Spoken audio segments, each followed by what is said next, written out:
inscrevido, esparramar o vídeo no grupo da firma, porque isso aí ajuda nós. Alô? Alô, moça, bom dia. Eu queria fazer uma reclamação. Ih, faz tempo que eu não ligo, né, moça? Pois é. Alguém tem que trabalhar, né? Eu queria fazer uma reclamação que a turma tá meio apavorada agora, né? Tá com esse problema. Que esse negócio do coronavírus.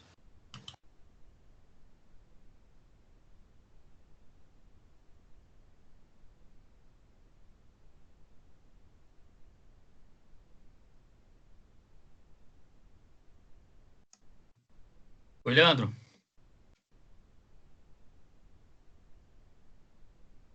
Leandro? Boa noite, professor.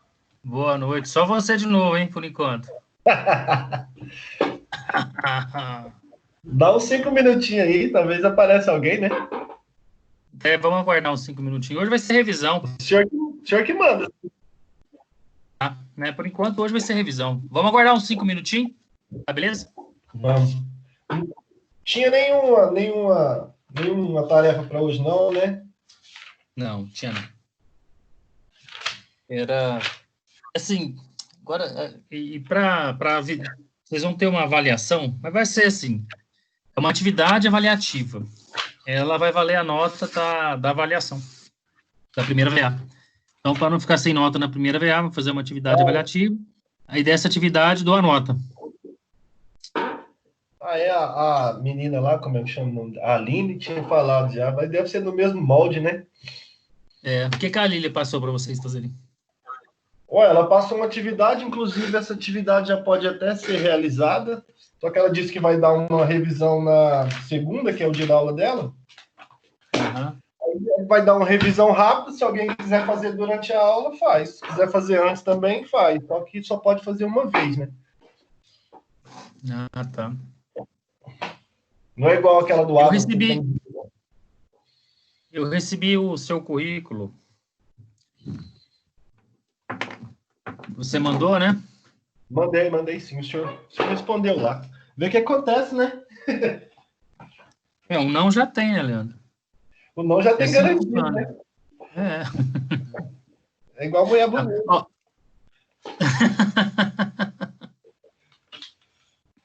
Isso é verdade.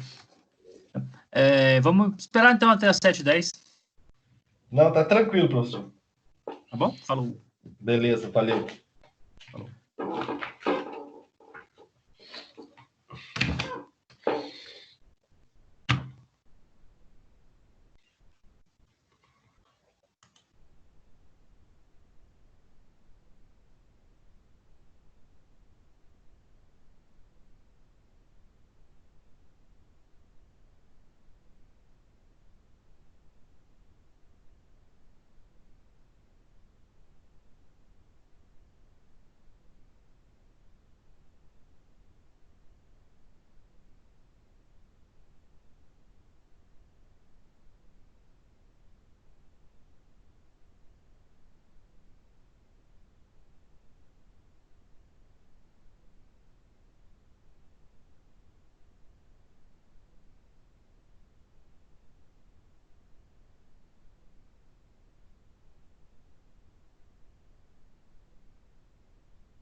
Luiz, boa noite.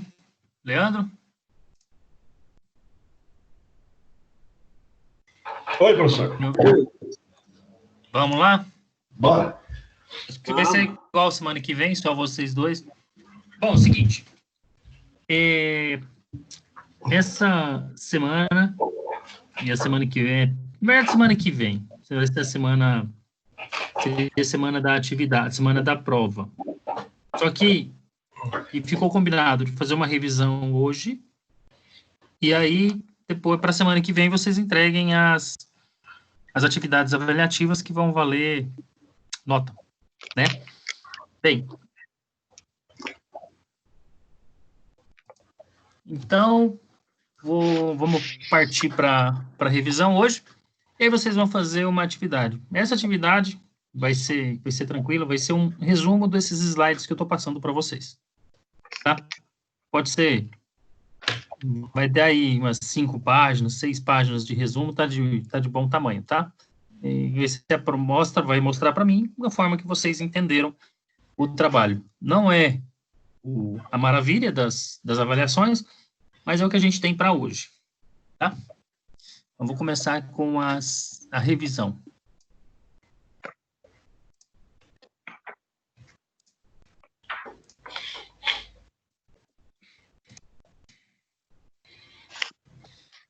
Catalane, boa noite.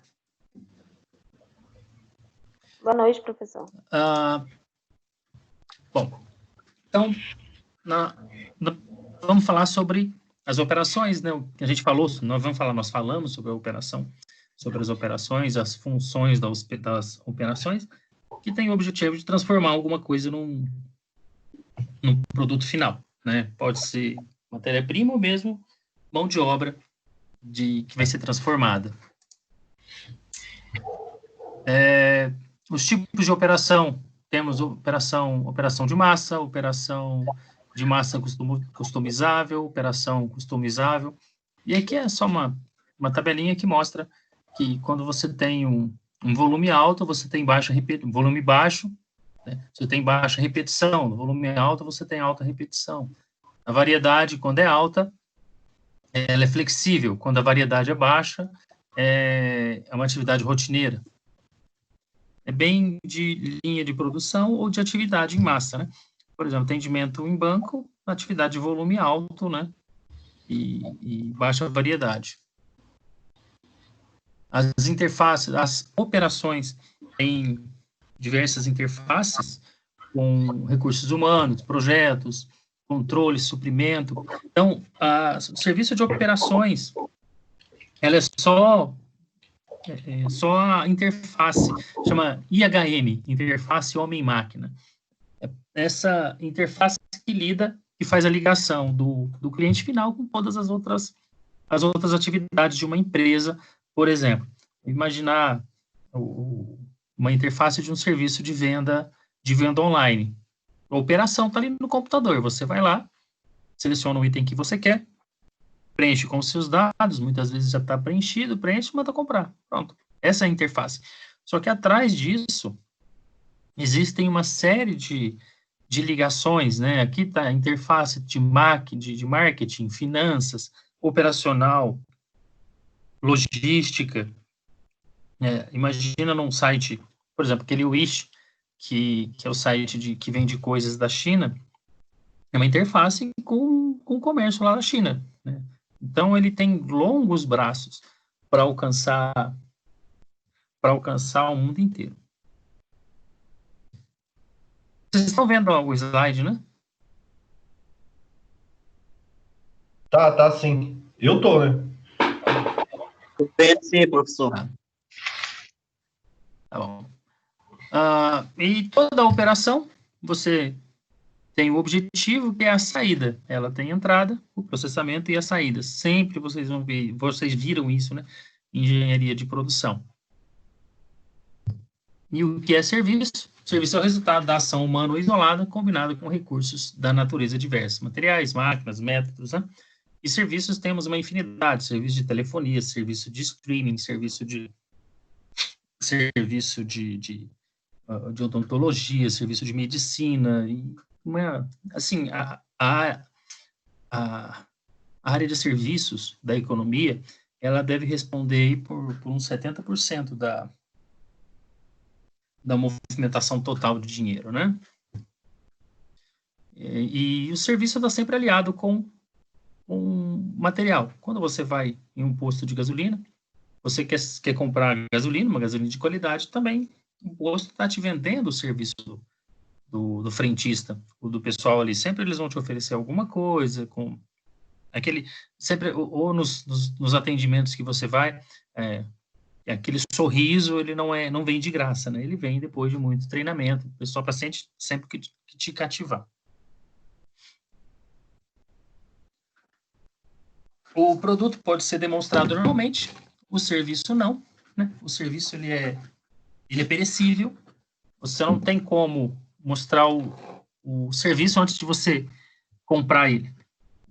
Você usa um serviço de comunicação, serviço de telefone, e você está consumindo o serviço. Não tem como ser demonstrado, tem como ser demonstrado outros serviços para outras pessoas, né?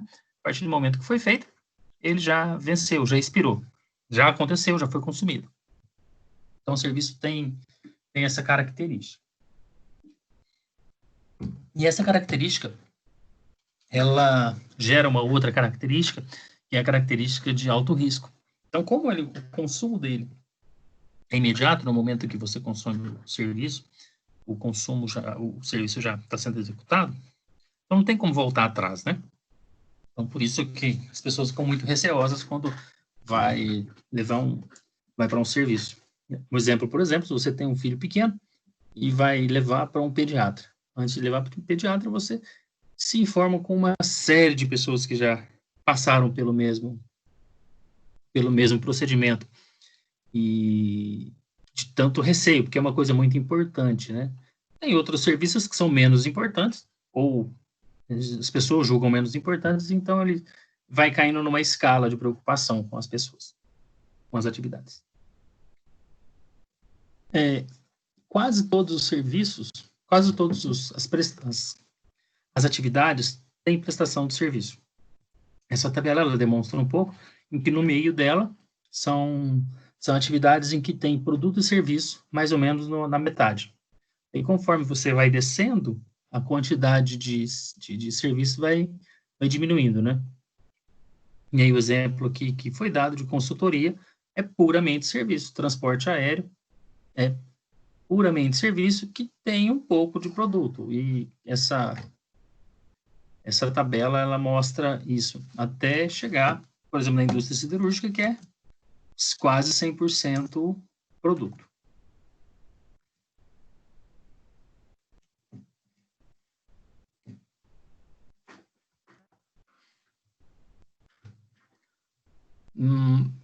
Na prestação de serviços, né, essa imagem ela representa aquela interface, né?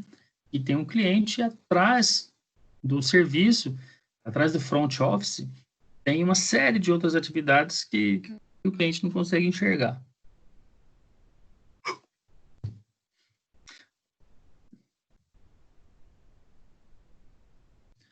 Na classificação dos serviços, né, nessa linha você mostra, esse gráfico ele mostra a ênfase nas pessoas e a ênfase em equipamentos. Conforme você vai subindo, vai aumentando a ênfase em pessoas e o número de clientes atendidos por dia vai diminuindo, ou ao contrário também. Conforme mais o número de clientes, maior o número de clientes atendidos, maior a ênfase em equipamentos. Ali, por exemplo, tem uma ênfase totalmente em pessoas. Consultoria, banco, pessoa jurídica, né? Serviço médico, assistência técnica, a ênfase é totalmente na pessoa, né? E só que o número de clientes atendidos por dia é menor, porque é no corpo a corpo, né? E nos serviços em massa, em que o número de clientes atendidos por dia é muito grande, como o transporte aéreo, a ênfase é no equipamento, no caso, o ônibus. Aí nós falamos sobre os serviços de quase manufatura, cliente como participante, o cliente como produto, né? O exemplo de quase manufatura são as operações internas de banco, serviço de manutenção automotiva. É um tipo de É um tipo de serviço que acontece ali que a pessoa não está presente, muito presente. Isso que é quase manufatura. O cliente, como participante, na consultoria, ele necessariamente tem que estar ali participando do processo para dar informação, obter informação e no varejo também. E o cliente, como produto, se não tiver o cliente, não sai, né? Não tem como existir um corte de cabelo se o cliente não participar, né? Serviço de estética, uma cirurgia, ou uma consulta médica. No setor de serviços é muito mais difícil manter a qualidade, né? Pode dizer através se você for olhar no ranking de empresas que recebem reclamação, né? No topo da lista estão as empresas de prestação de serviço. Assim, talvez hoje, se for fazer uma busca, eu não sei se elas estão ainda, porque acabou virando uma commodity, né? Antigamente, quando você comprava uma linha telefônica, era muito difícil você cancelar a sua linha telefônica. Primeiro porque você, no caso do celular, né? Você cancelava o seu número, ele não tinha portabilidade. Então, cancelava a linha, você tinha que arrumar outro número, era um transtorno tremendo. E as operadoras dificultavam muito nesse processo. Hoje é TV a cabo. TV a cabo é complicado? TV a cabo e cartão de crédito. Cartão de crédito é mais difícil também, né? Principalmente para conseguir ter um canal de televisão, nossa, não é difícil, viu?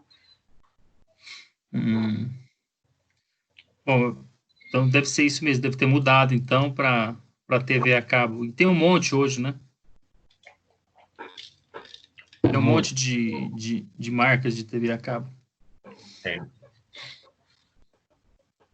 Que é prestação de serviço, né?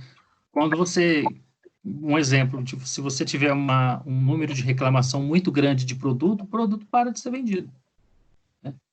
Mas prestação de serviço é muita gente, né? Então, eu acho que a dificuldade de lidar com isso é muito grande também.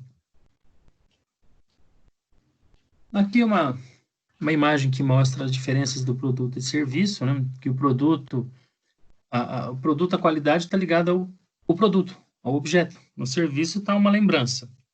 Né? No serviço, você busca a exclusividade no serviço, né? Você quer exclusividade no seu serviço. No produto, quanto mais uniforme o produto, melhor. Quanto mais dentro do padrão, melhor. Os produtos são as características dos serviços. A intangibilidade, a heterogeneidade, a produção e distribuição do consumo momentâneos, que é a perecibilidade, o valor produzido na interação do cliente e não pode ser estocado. Esse valor produzido na interação do cliente é muito subjetivo, né? Porque cada cliente tem uma percepção de um serviço, pode fazer igualzinho, que a variação é muito grande, diferente de um produto. Um produto, estou aqui com o mouse na mão, comprei o mouse, ok. O índice de insatisfação de um produto igual a esse é muito, muito inferior, né, do que seria num serviço. O que seria a intangibilidade? Você não consegue pegar, né? O serviço você não consegue pegar. É basicamente isso. Você não consegue pegar a ligação telefônica que você está fazendo. Você não consegue pegar o serviço, apesar de você estar dentro do ônibus, está andando no ônibus, você não consegue pegar. Né? É intangível.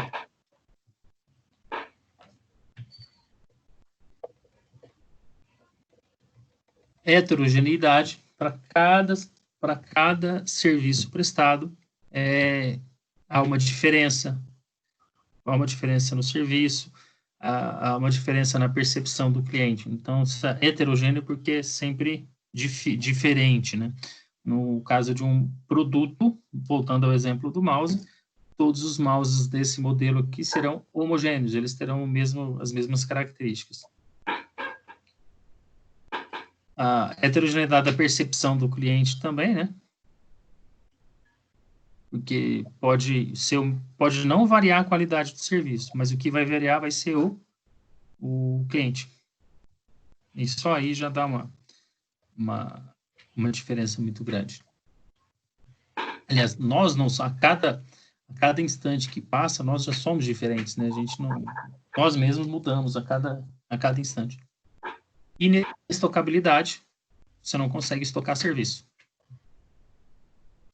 Simultaneidade, ele acontece no mesmo momento do consumo, né? Apesar de você quando você vai comprar um ticket, uma passagem aérea, mas você não consumiu, você só comprou, né? Então, ele acontece simultâneo. Enquanto você está usando o serviço, ele está sendo prestado.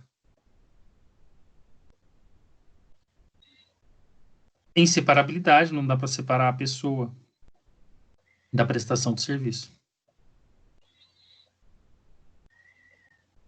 Ali, que os serviços, por exemplo, você vai a um show de uma orquestra, não tem como você ir para uma orquestra e não estar presente, né? Mesmo que seja virtual, né? Hoje pode ter mudado um pouquinho esse conceito. Mas você está lá presente, está ouvindo, né? A aula, por exemplo, essa aula ela está acontecendo, você precisa da presença de vocês, senão ela não acontece. Você pode assistir um vídeo depois, né? Vai estar assistindo uma aula também depois, mas de qualquer forma, aquele é o serviço que está sendo prestado e você está assistindo naquele momento.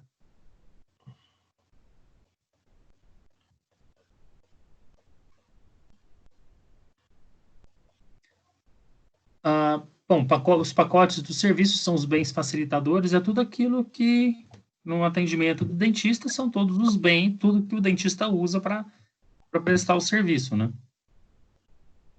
Os serviços explícitos, no caso de um atendimento odontológico, é o que o dentista está fazendo ali na sua boca. Mas os serviços, a clínica, né, tudo que ele tem. Os serviços implícitos seria toda a preparação que ele tem para poder chegar ali, a esterilização de todos os instrumentos, a limpeza da sala, a confecção de alguma prótese que é individual, né? Cada pessoa faz um dente ou alguma outra prótese que o dentista faz. Então, esses são serviços implícitos. Está lá dentro, mas você não consegue enxergar. Esse daqui é um gráfico igual aquele que a gente já viu anteriormente, só com exemplos diferentes.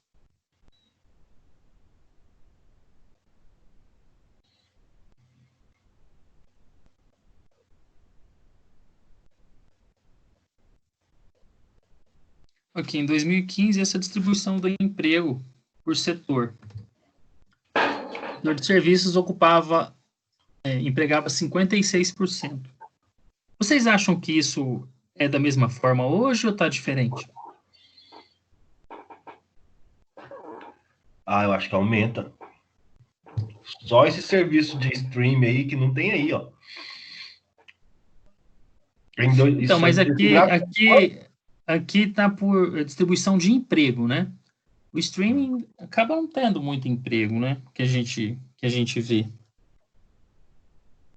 Mas vamos imaginar, por exemplo, você tem no hospital. O hospital é só serviço, né?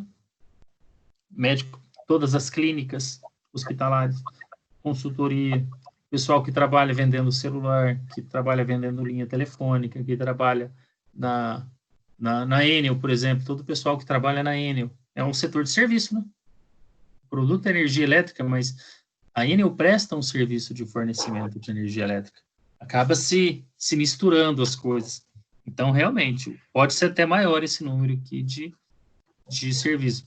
E a tendência é aumentar, não é, professor? Porque, por exemplo, a construção civil hoje mesmo, se você faz um serviço de marketing na internet, por exemplo, para poder arrumar um trabalho, extrativismo e agropecuária é a mesma coisa.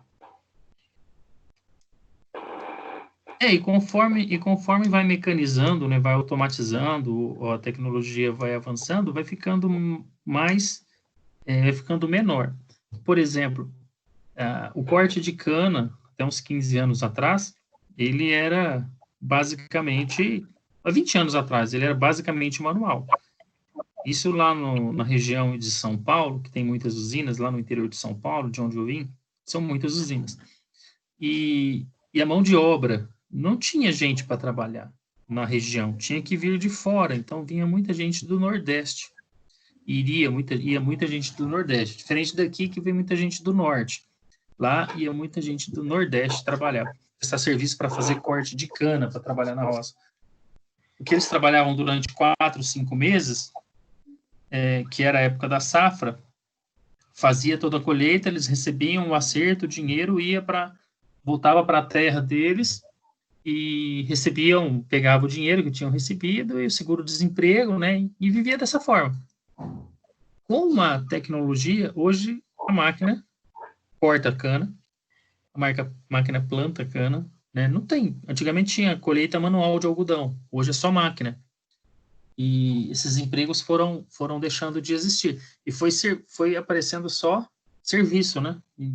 E é bem o que você falou, vai aumentando cada vez mais. Construção civil não tem jeito de não ter a pessoa lá construindo, né? Mas todo um serviço por trás disso, de divulgação, de trabalho de marketing, é grande também.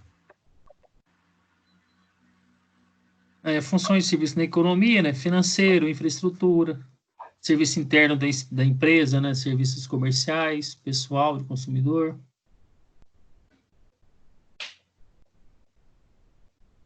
Essa tabela esse gráfico é só uma lista do que estava no slide anterior. Não tem nada dessas questões. Essa foi a primeira aula que a gente teve, né? Eu estou passando rápido, porque nós já falamos disso tudo, né? Se vocês tiverem alguma pergunta, eu não estou vendo vocês, então não sei se realmente vocês estão assistindo a aula ou estão fazendo alguma outra coisa, assistindo Netflix, lavando a louça. Espero que esteja assistindo a aula. Sem chance de lavar a louça. Sem chance? Sem chance. Esse serviço aí não me pega muito fácil, não. Bom, vamos falar sobre os aspectos fundamentais das operações e serviços. A venda aí, assistindo aula, canjica, é desse jeito. Não, sabe o que o Leandro estava com o microfone aberto ali, estava escutando o Chico da Tiana, não é, Leandro? Pô, que cara engraçado! Você não viu, né? Eu estava com o áudio aberto e escutei. Toma cuidado, porque às vezes vai estar falando alguma coisa que os outros não podem ouvir, vai te complicar. Hein? Não, tem perigo, não. Eu achei tanta coisa inútil nessa quarentena. Bom, essas características a gente já viu lá atrás, né? Participação do cliente, simultaneidade, perecibilidade, intangibilidade. Esses slides seguintes fala sobre isso, né? Nivelamento da demanda, ele pode ser controlado pela empresa que faz isso ou não, né? A demanda é o interesse do cliente quando ele busca o serviço. Ele pode ser alterado através de propaganda, através de promoções, por exemplo. As empresas, quando têm um produto para vender, e às vezes esse produto ele pode sofrer uma alteração de preço em que a empresa está interessada em esperar. O que eles fazem? Eles já aumentam o preço para diminuir a venda. Para a hora que chegar a alteração de preço, todo mundo sobe, aí as pessoas são obrigadas a comprar, né? São poucos os produtos em que pode aumentar o preço e vai ter consumo da mesma forma. É o caso do combustível, né?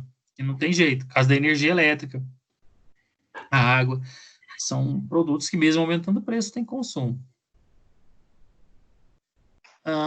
Então, a demanda, devemos entender como a demanda se comporta a demanda ela se comporta na linha do tempo. Existe demanda sazonal e demanda contínua, né? Demanda sazonal, exemplo do ovo de Páscoa, flores, né? O ovo de chocolate, né? Que que é sazonal, e outros são demanda contínua, como, por exemplo, combustível. Esses são os gráficos de capacidade de produção, né? Aqui é o gráfico, por exemplo, da capacidade, a demanda e a produção. A produção segue a taxa de demanda. Aqui a produção é nivelada através dos estoques, o que não acontece em serviço. A produção é contínua, só que aí ela aumenta o estoque, ou diminui o estoque, ela acompanha a procura, né? O nivelamento de produção e estoque é um produto deverão ser planejados de forma... É o seguinte, estoque nem sempre é bom negócio. Então, precisa ser muito bem estudado para saber se é interessante ter o estoque. Por exemplo, se você trabalha em uma empresa de refrigerante, está lá produzindo e está metendo estoque lá no depósito. Pode não ser um bom negócio, porque o produto vai vencer, você usou energia, mão de obra, usou matéria-prima, teve que comprar embalagem, teve que pegar dinheiro, colocar no produto, processar, gastar mais dinheiro e deixar ele estocado para depois vender. Então, por isso que não é bom negócio você manter isso daí. Se o empresário pega esse dinheiro, em vez de colocar num produto para deixar esperando e faz uma aplicação em que ele acha vantajosa, ou compra de dólar, ou compra de algum produto financeiro, ele vai ganhar mais dinheiro do que com o produto parado. Então, por outro lado, estoque também é estratégico em alguns setores. Então, cada um tem a sua característica.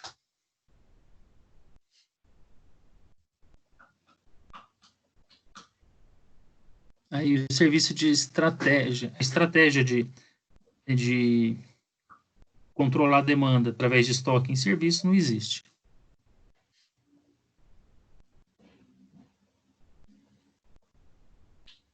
Esses são os serviços que existem: serviço prestado à família, transporte, manutenção, informação, serviço prestado às empresas, serviço de aluguel, atividade imobiliária, serviços auxiliares.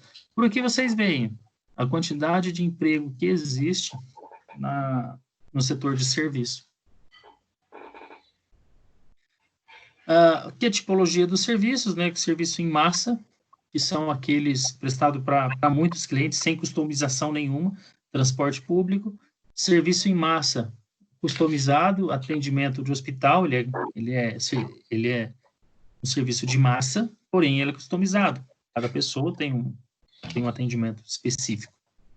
E serviço profissional, que é totalmente customizado, como consultoria, odontologia, medicina. É um gráfico de tipo de serviço que é semelhante àquele gráfico lá atrás, que mostra que quanto maior o volume de atendimento, menor a customização.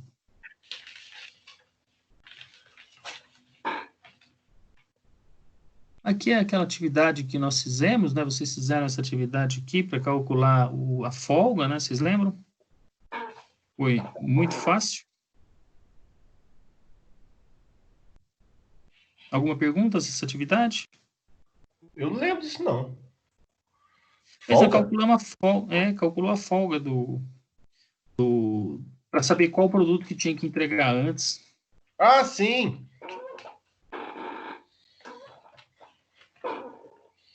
Bom, a estratégia de serviços. Estratégia de serviço é o conjunto de planos e políticas pelas quais a organização do serviço visa atender seus objetivos.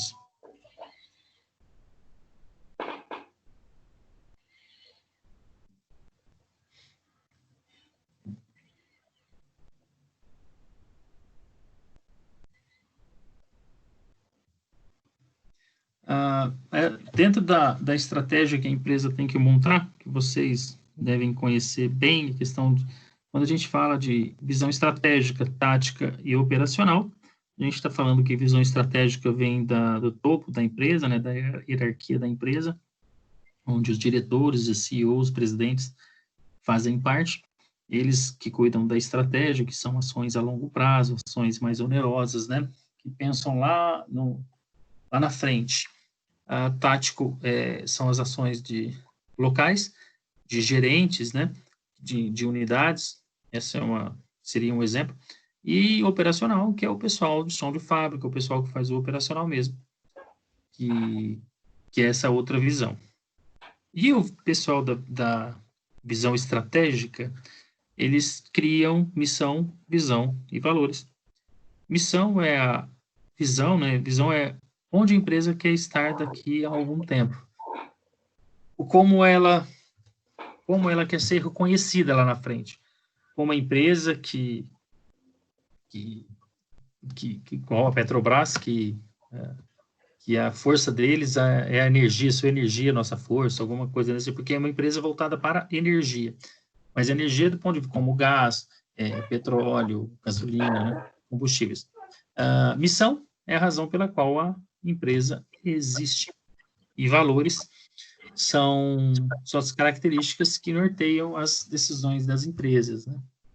Isso para a nossa vida também.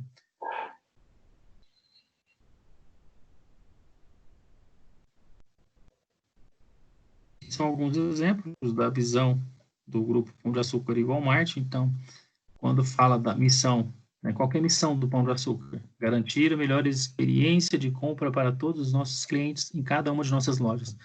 Essa é a razão de existir do Pão de Açúcar. Do Walmart, é vender por menos para as pessoas viverem melhor. Em relação aos valores do Grupo de Pão de Açúcar, humildade, disciplina, determinação, equilíbrio. Existem as estratégias genéricas, né, que são as que as empresas adotam, a estratégia de custo, estratégia de foco, e ela determinou a missão, visão e valores, e ela começa a determinar as outras estratégias. E quem determina essas estratégias, como eu falei, é o pessoal do topo da hierarquia da empresa. A estratégia genérica tem o objetivo de alcançar a competitividade dentro da empresa. Os 3 tipos básicos são liderança em custo, diferenciação e foco. Liderança em custo é quando ela quer ter o menor custo para vender no menor preço, ganhar por volume e ter um lucro que vai ser, o lucro vai ser alto pelo volume produzido, pelo volume vendido. Então, ela reduz custos, diminui mão de obra, procura diminuir valores da matéria-prima, sem abrir mão da qualidade, né? Então, ela procura trabalhar mesmo na produção em massa, para conseguir um custo menor. Então, essas são as liderança em custo. Diferenciação é quando o produto é diferenciado e tem alguém que paga por aquilo e a empresa obtém uma margem. Diferenciação, por exemplo, falando de carro, por exemplo. Quem que seria liderança em custo? O pessoal que carro básico da Volkswagen ou da Fiat, né, que são os carros mais básicos. Esses carros têm o interesse de ter liderança em custo, que é um carro mais básico, só que não pode abrir muito mão da qualidade, porque tem a concorrência, então fica aquela briga de foice ali. Diferenciação seria, por exemplo, a Ferrari, né, que tem um carro diferenciado. Os carros da Volvo, né, são carros diferenciados. BMW é um carro com foco, com a estratégia genérica de diferenciação. Tem alguém que paga mais por isso. E foco, como, por exemplo, carro que vai ser fabricado para polícia, para a viatura, para ambulância, que tem um foco específico para o veículo vai ser usado para transporte, né, de peças grandes, por exemplo, né, aquele cheio de rodas. Então, é mais ou menos essa a diferença entre as 3 estratégias genéricas.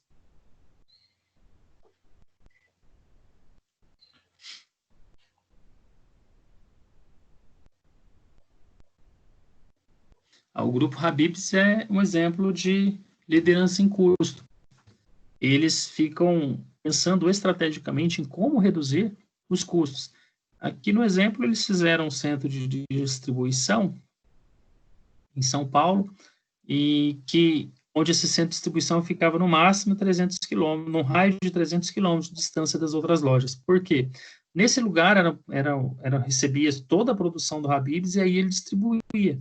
Então, ele começou a melhorar a sua cadeia produtiva, porque quando se produz em um lugar só, você tem uma equipe para produzir, tem uma empresa só para gerir, então você diminui, ou você produz muito, os seus custos fixos continuam os mesmos, porém a sua produção faz com que o seu custo fixo por unidade diminua, você dilui esse custo fixo, fazendo com que a mercadoria fique mais barata. Então, fazendo isso, mas melhora a logística também. Por exemplo, no raio de 300 quilômetros, se pegar um trecho onde vai encontrar 5 lojas do Habib's, em uma viagem só ele encontra 5 lojas e abastece 5 lojas do Habib's.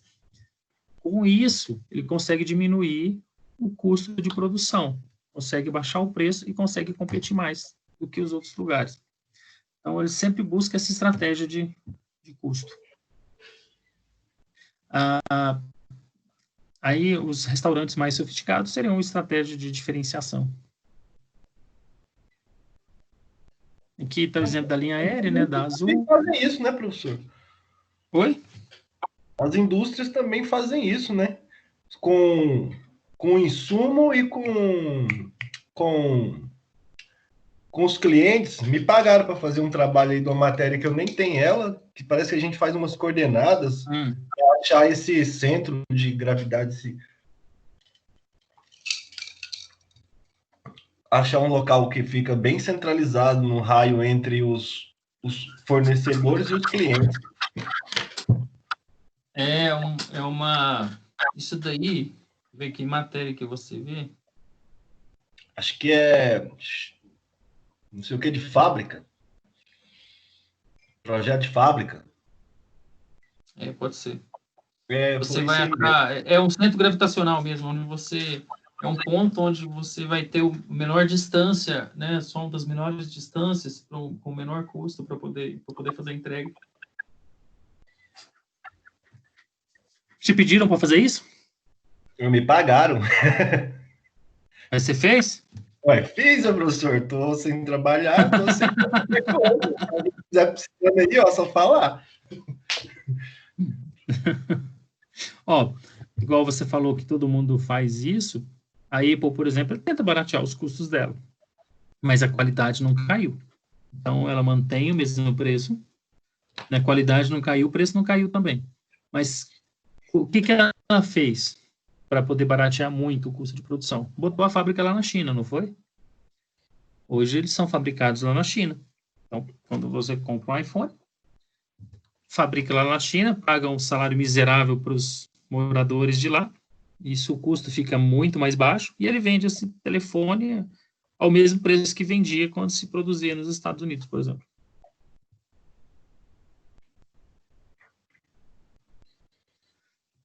O exemplo aqui da estratégia genérica de custos que deu foi da Dell e da Apple. A Dell, você entra no site, monta o seu computador, paga e recebe em casa. Se precisar de alguma assistência técnica, é remota também, não tem ninguém que vai lá na sua casa. E você monta o computador da forma que você precisa. Isso barateia muito o custo. A Apple já tem um trabalho diferenciado. Todos os componentes. A Apple, por que não dá vírus? Por que não trava o computador nem o telefone? Porque tudo é fabricado sob medida. O telefone da Apple, o sistema operacional é fabricado sob medida para o telefone da Apple. Quando a gente fala no sistema operacional do Android, ele é fabricado para Samsung, para LG, para Motorola, né? O Samsung tem 15 tipos de celulares e usa o mesmo sistema operacional, o Android. A Apple não, usa o iOS. E ele vai tendo as versões de acordo com o que o telefone for mudando. A loja de aplicativos, na Samsung, todo mundo coloca lá naquela Play Store. Na Apple, não é todo mundo que coloca. Então, tem uma série de diferenças, né? Se alguém roubar o seu telefone da Apple, você vai localizar fácil. Então, não é à toa que ele custa mais caro mesmo. acontece com o computador também.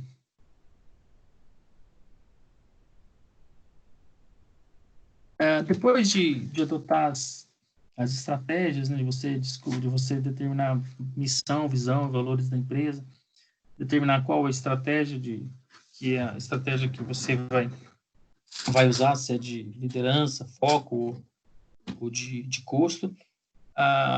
Você também tem que fazer uma avaliação interna da sua empresa, interna e externa, né, para determinar, na verdade, essa avaliação externa, as 5 forças de Porter. Esse cara, ele reconheceu essas forças que são, você tem um produto, tem uma empresa, e aí tem uma série de ameaças que estão querendo te derrubar, né? Ameaça de fornecedores. Se você depende de um fornecedor só, por exemplo, tem um produto específico e só tem aquele fornecedor. Uma ameaça extremamente grande, porque você só depende de um. Ele pode pôr o preço que quiser. Então, ele pode colocar... consequentemente, o seu produto o preço vai lá em cima. E você não tem como brigar com isso. Então, por outro lado, se você tem vários fornecedores, a força dele diminui, porque se eu não quer fornecer isso, se o preço dele não te agrada, você vai atrás do outro, vai atrás do outro. E se todo mundo subir o preço, vai subir o preço para todos os outros concorrentes seus também. Ameaça dos compradores, que é o outro lado do balcão, né? São as pessoas que compram o seu produto. Se você também tem poucos clientes, isso complica a sua vida, porque se esse cliente resolve, vai entrar em contato com outro, vai fazer outra concorrência, atrás de concorrência, isso vai te dificultar, porque você vai vender para quem depois? Então, essa é outra força do Porter.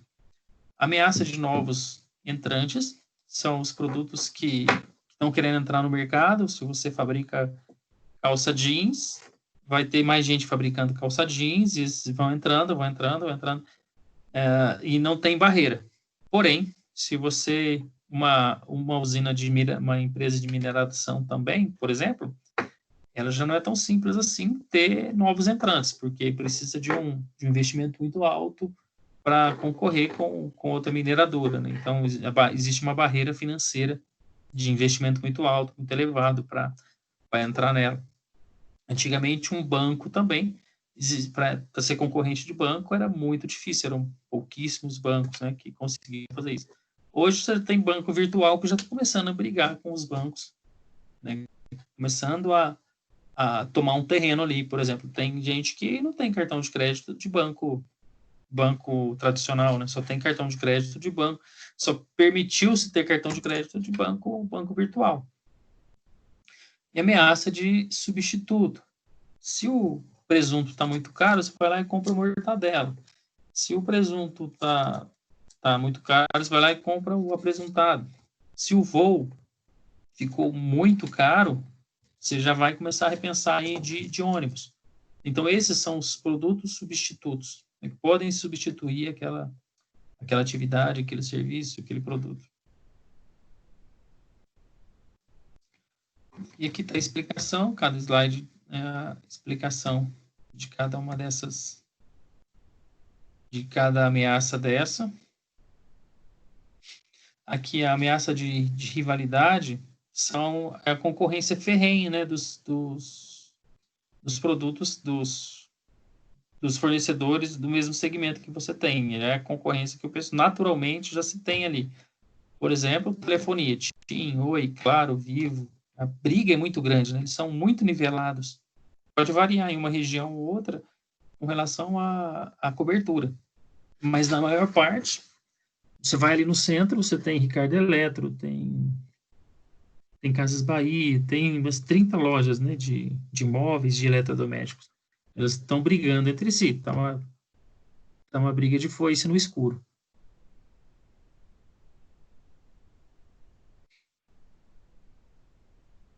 Ameaça de substituto, também já falamos. Ameaça dos fornecedores, nós falamos. Vale a pena olhar esses slides, viu? Aí vocês vão ter que fazer um resumo também. Vocês têm esses slides, gente? São 6. Quer que manda de novo? A prova Vai, é um professor. resumo? É isso? Prova é um resumo. Não vai ter prova, Professor, vai ser uma. se você... Não é prova, é uma atividade avaliativa. Essa atividade eu vou ler, vou atribuir uma nota e essa nota vai ser a da prova. Ah, então aquelas formulazinhas lá do N, do R, do D2, do X, nada daquilo? Vai cair, não. Não. Para sua tristeza, não. para Não nossa tristeza alegria. nada. O que eu mais sabia. É. Não, mas é que Professor, se fosse, se tivesse aula, se tivesse aula presencial, eu ia apertar vocês, mas não tem como fazer. Agora eu vou ter que decorar isso. Não vai ter que decorar, é só resumir então, beleza. Então, Fazer um professor, se eu resuminho puder aí. enviar de Mando, eu vou mandar sim. Tá. Deixa eu anotar Aí, no aqui. caso, a gente vai fazer no caderno ou você vai mandar o link lá para a gente resolver por lá e enviar? Não, vocês vão fazer um caderno, tira a cópia e manda para mim, manda no e-mail. Eu vou passar o e-mail também para vocês mandarem. Aí vocês vão pôr o nome no texto, assim, no título, né, do e-mail, o nome de vocês e a matéria, para me facilitar a vida. Professor, só uma Oi. dúvida, porque eu entrei depois que o senhor tinha explicado, peguei no meio da conversa aí, mas no caso, esse resumo vai ser a nota da prova? Não vai ter questões, no caso? Sim, É isso? não vai ter questões, essa é a nota da prova. Tá, Como então eu disse, a tristeza de vocês. vai ser um resumão, então. Não precisa colocar Vai ser um resumo. essas atividades com cálculo, por exemplo. Não. E aí, por exemplo, você vai pegar o slide, o primeiro slide falando do serviço, vocês vão dar uma explicação, pontuar aquilo que é mais importante, que vocês entenderam como mais importante. Slide 2, slide 3, a mesma coisa. Não, então tá. Lembrando Aí que eu vou ler o trabalho e vou atribuir uma nota. O senhor não quer uma Dependendo. oratória, não, professor? Ficaria melhor Hã? ainda. Uma Quê? oratória? Não. Não, tá Quero não. doido? Tá louco? Ô, tá louco, é muito mais fácil falar do que escrever, gente. Não, tá dando ideia errada aí, melhor escrever. Quanto tempo que a gente vai ter? A maioria é 2, eu e a Tawane. Tá pronto. Ah, A maioria é o Pita, eu tô por A fazendo... maioria é que vence. Tem que ter dó de quem tá fazendo TCC esse período também, viu? Hein, professor? Mas tá muito difícil? Ai, até agora eu decidi o tema só.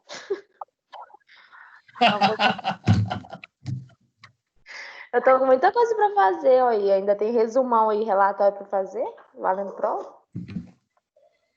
Hein, mas vai ser quantos dias? 2 dias para fazer? 3 dias? Uma semana?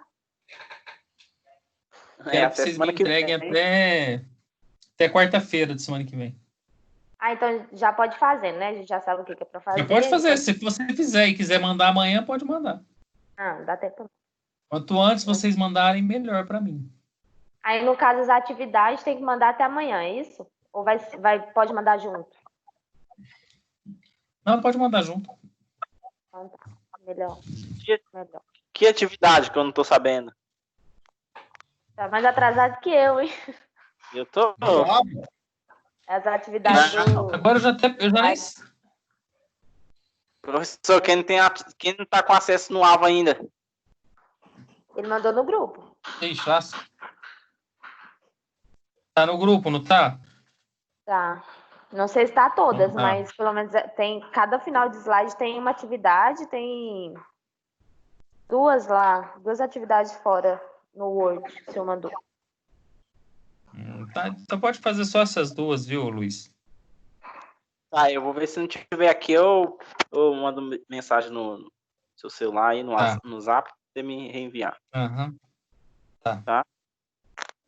Ok. Pois.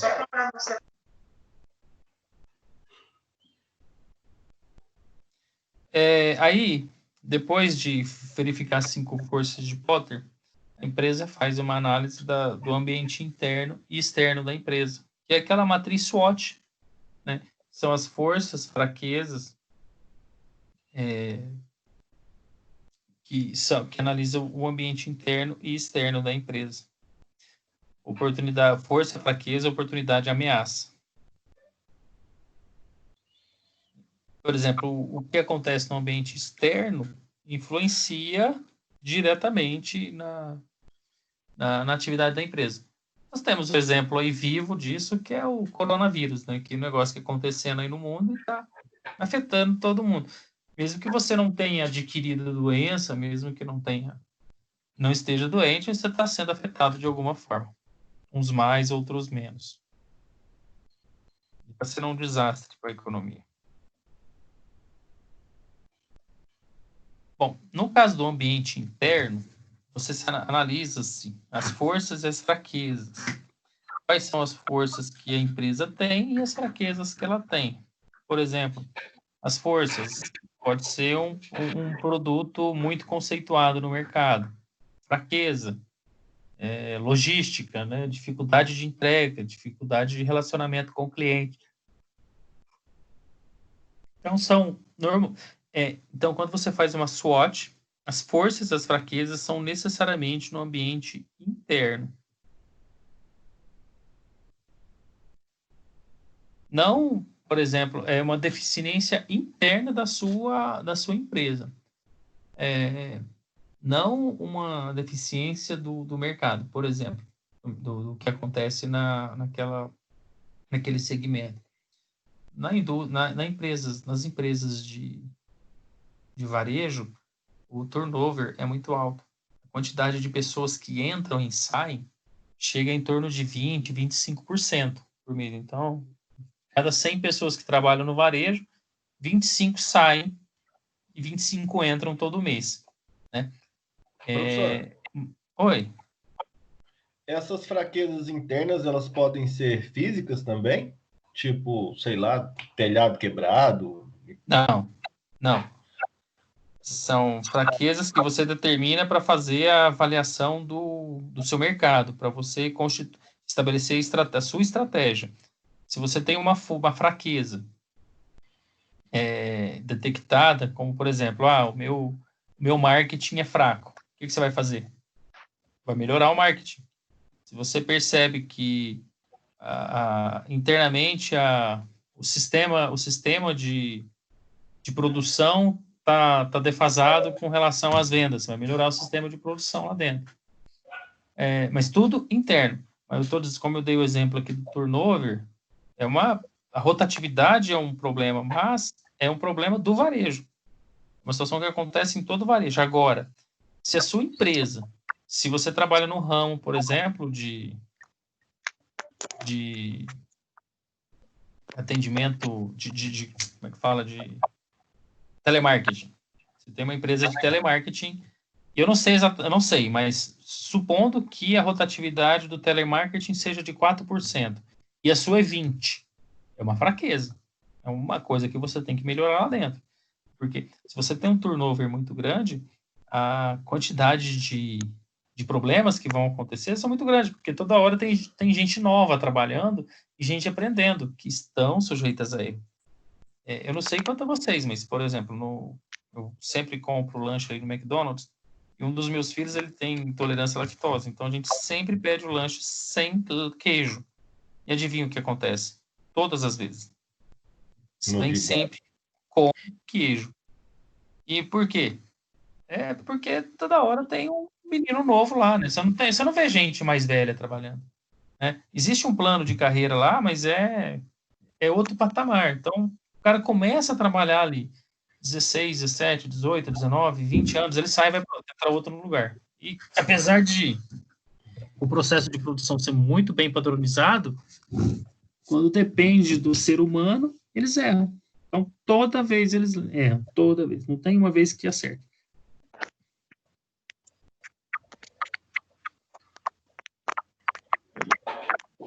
Com essa análise SWOT, que é o acrônimo de das siglas iniciais das palavras em inglês, de strength, opportunities e threats. Forças, fraquezas, oportunidades e ameaças. Então, avaliação interna são pontos fortes e pontos fracos da empresa. Avaliação externa, oportunidades e ameaças. O método SWOT, que já falamos. Na aula 4, nós falamos sobre capacidade de instalação e localização. Foi aqui, Leandro, que eu falei da localização. Mas aqui a gente não chegou a ter cálculo para localização. Essa disciplina não cabia isso. Os métodos, porque para identificar localização da empresa, né, de instalação, tem métodos qualitativos e quantitativos.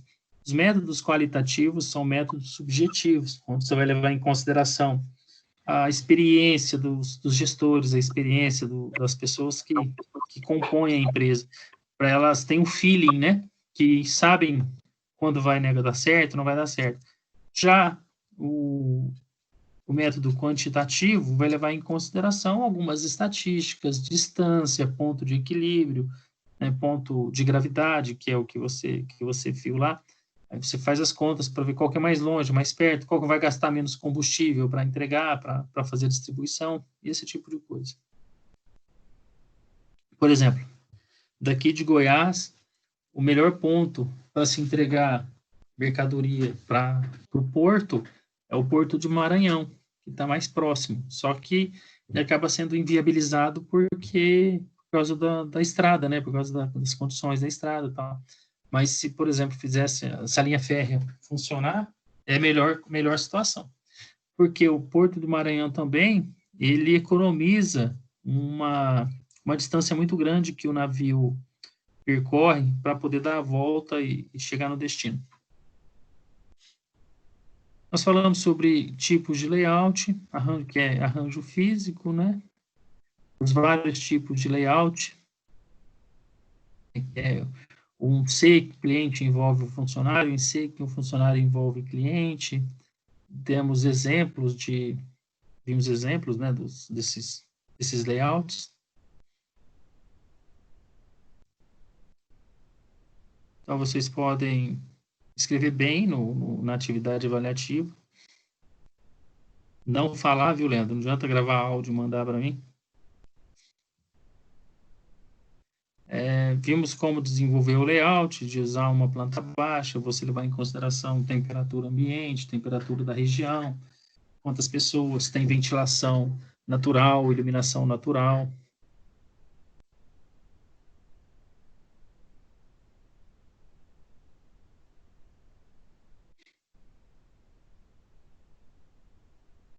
Pelo tipo de layout e o tipo de serviço, quando a variedade é alta e a produção baixa, você faz o por projeto, conforme for aumentando, for fazendo inversamente essa questão, até chegar no trabalho contínuo ou em massa, que é variedade baixa e volume alto.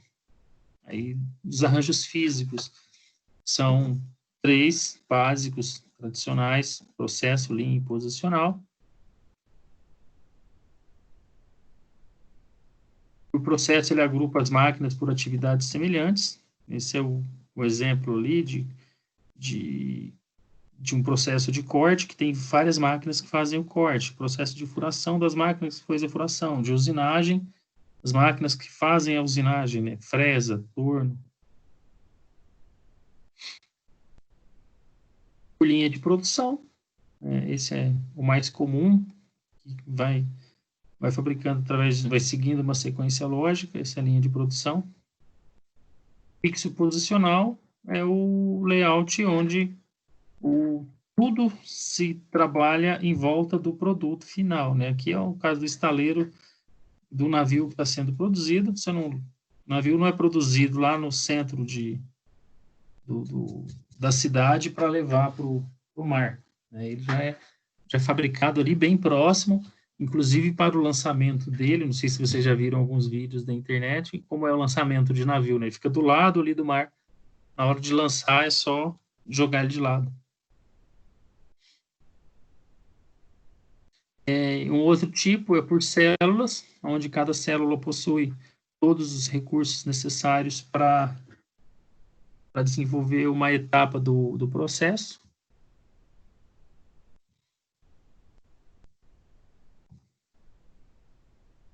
Aqui é um exemplo de um restaurante onde ele possui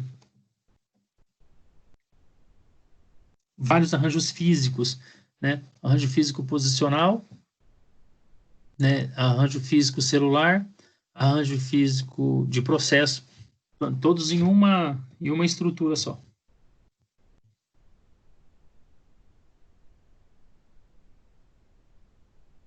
E tem um resuminho, né? Quando é por processo fixo posicional, por jobbing, que é por atividade, né? Pode ser por processo ou fixo posicional, em lote por processo ou celular, em massa, celular, contínuo, em linha.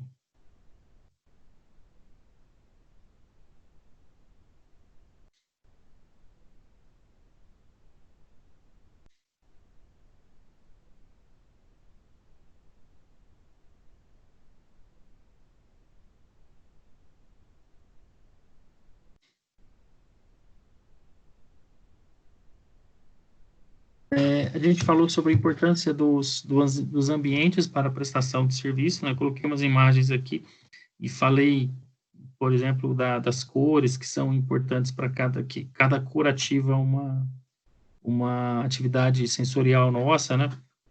O vermelho é fome, né? O cinza é tristeza. Então, cada cor tem uma atividade. E esse pessoal estuda muito isso, né? A posição dos caixas, a posição das bancas, tudo isso influencia nossa decisão de comprar ou não.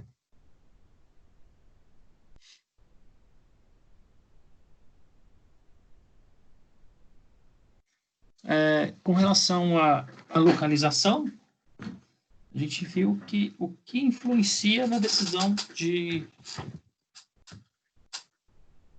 encontrar uma localização para uma empresa, né? Falar, eu vou montar minha empresa. Onde que eu vou montar? Não é aleatório, né?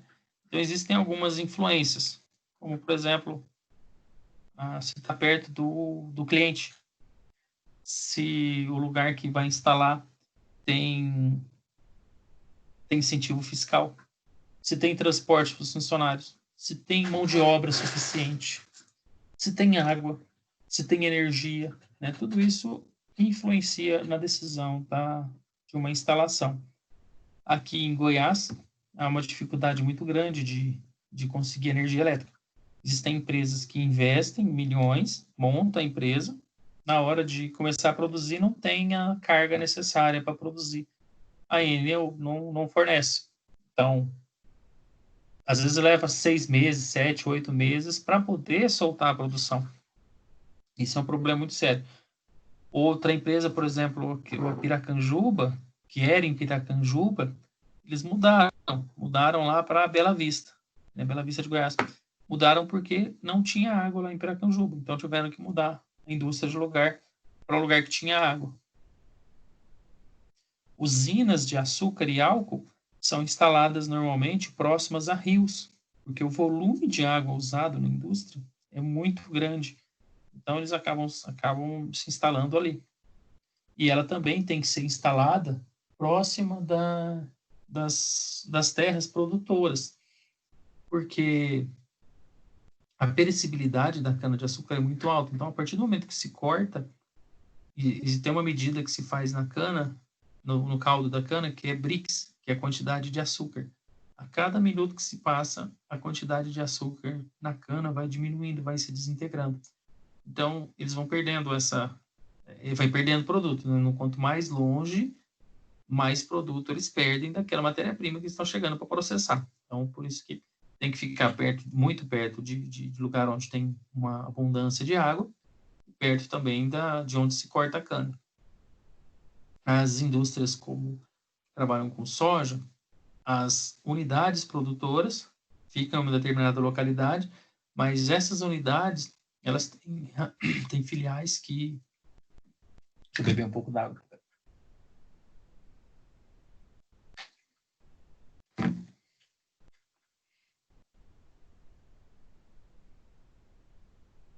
essas unidades têm filiais que recebem a mercadoria do produtor, mas ficam perto do produtor para armazenar essa soja.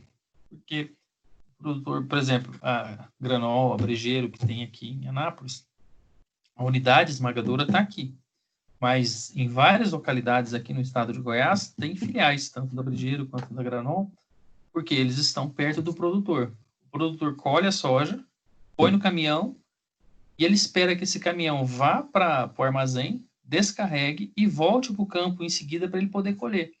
Porque ele está com a máquina lá e está colhendo, está colhendo, está colhendo. Ele quer colher o mais rápido possível. Então, essa é uma estratégia também. É uma forma de escolher o lugar para se montar a empresa. Vai montar uma empresa de prestação de serviço, né? Ou uma clínica odontológica, um consultório médico. Você não vai montar no DAIA, por exemplo. Não vai montar um consultório odontológico no DAIA. Você vai montar perto de um centro onde há outras clínicas, outros centros médicos também, para você ficar ali ter visibilidade. Você não vai montar uma clínica médica num bairro lá onde não tem nada, só tem residência.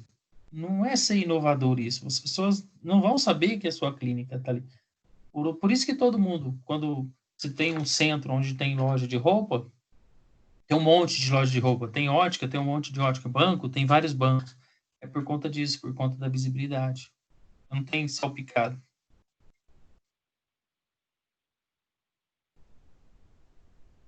Então, esses aspectos é o capital necessário, a energia elétrica, como eu disse, alguns lugares não tem energia elétrica. Não é que não tem energia, não tem potência suficiente. Porque a Enel recebe uma quantidade de energia, passa ali pela subestação e é uma quantidade limitada. E essa quantidade é distribuída para a cidade, para as indústrias.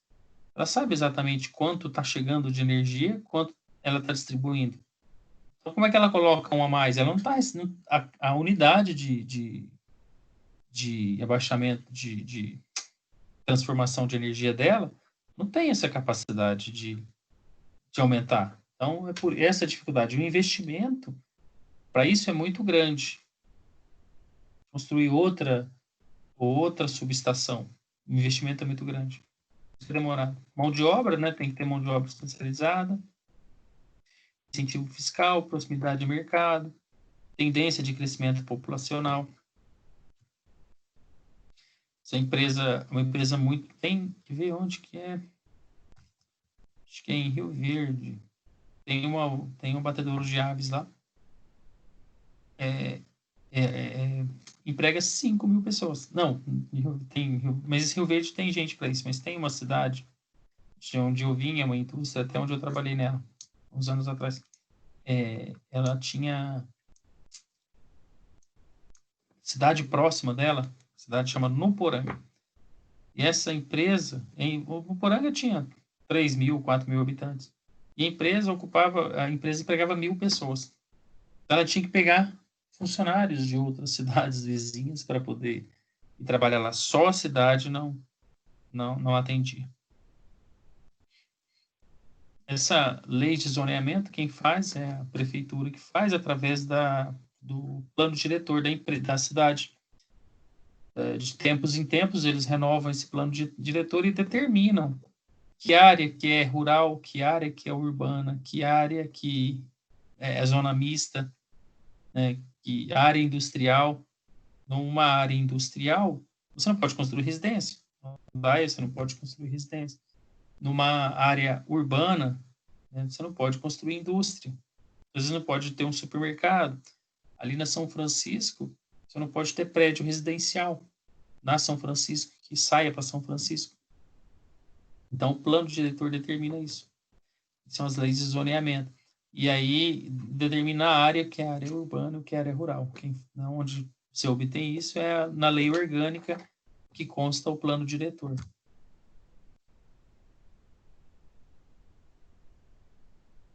São mais slides falando do que a gente já falou. falar sobre demanda e capacidade produtiva.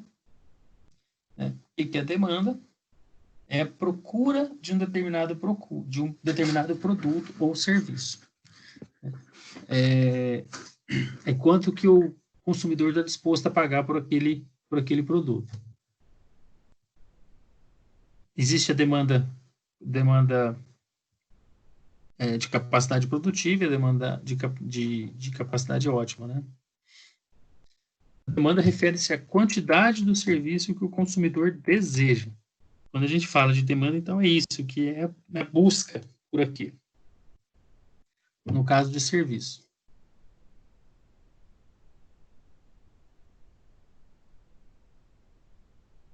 A demanda não é uma variável sob controle direto do fornecedor e tem um impacto significativo na cadeia de suprimentos.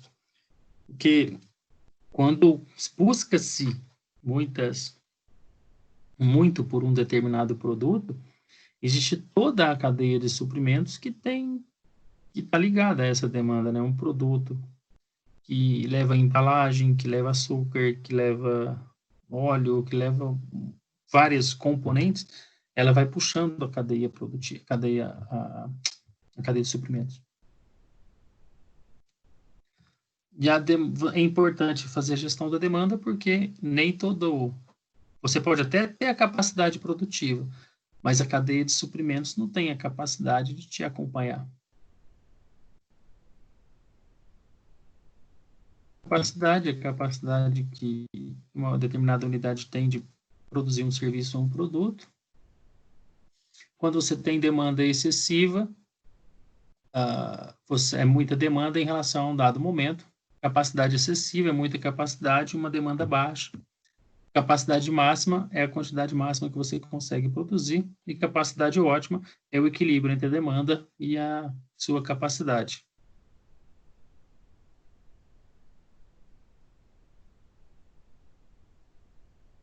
Quando a oferta e a demanda estão em equilíbrio, é a capacidade ótima. Quando a capacidade excede a demanda nessa situação, a demanda está maior. A demanda é maior que a capacidade, né? Quando a demanda é igual à capacidade, é o que a gente falou lá atrás.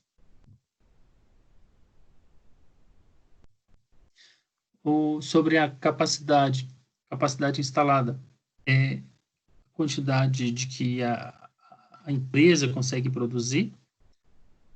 Por exemplo, você tem uma empresa que tem uma capacidade de produzir, para arredondar o número, 24 mil unidades em 24 horas. Essa é a capacidade instalada. Qual que é a capacidade disponível? Eu só tenho um turno de 8 horas. Então, minha capacidade disponível vai ser 8 mil unidades, porque eu só trabalho 8 horas e eu fabrico 1.000 unidades por hora. E a capacidade efetiva é quanto eu efetivamente trabalho. E se dessas máquinas que eu tenho, tem uma quebrada, e se em vez de 8 mil, eu estou fabricando só 6 mil peças.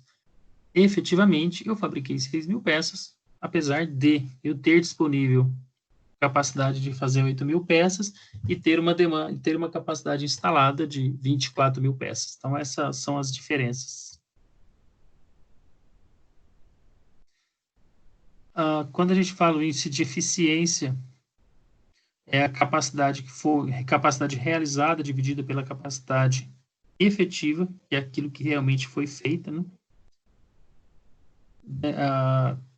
Índice de utilização é quanto é disponível pelo que foi utilizado.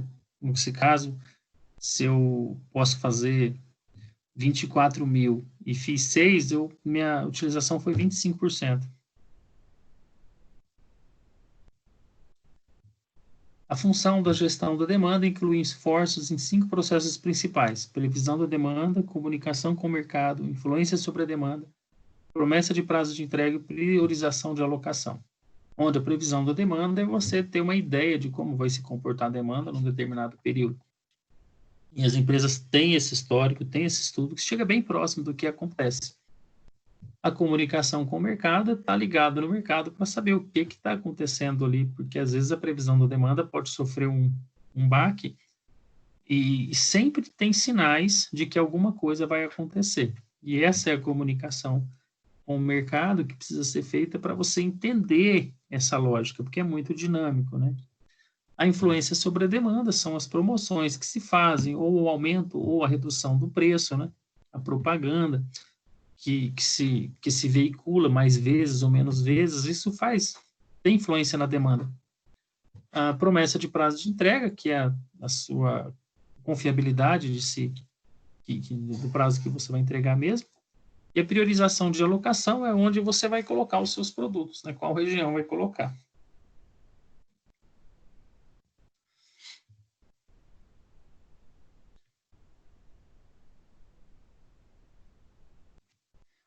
Existem métodos quantitativos, qualitativos e combinados de previsão de demanda.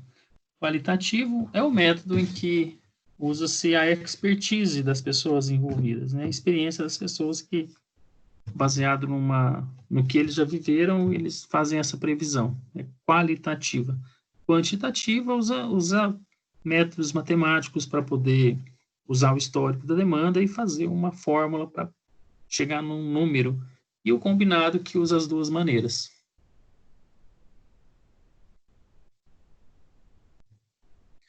A gestão da capacidade física é a capacidade de você aumentar, a condição de você poder aumentar a sua produção. Você pode, lembrando voltando ao exemplo dessa empresa que fabrica 24 mil peças por dia. Bom, eu estou fabricando só 6 mil. Como é que eu faço para aumentar essa produção?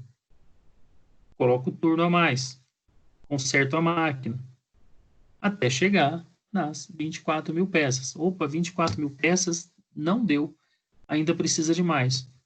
Pode aumentar o número de máquinas. Não dá para comprar? Pode ser que dê para alugar a máquina, para poder produzir. Se colocar mais pessoas fazendo, mais pessoas vai funcionar? Coloca mais também.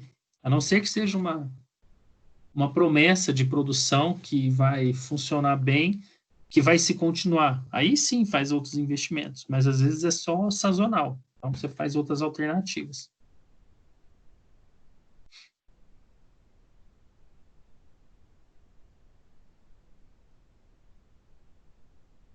Aqui essa é a atividade que a gente viu de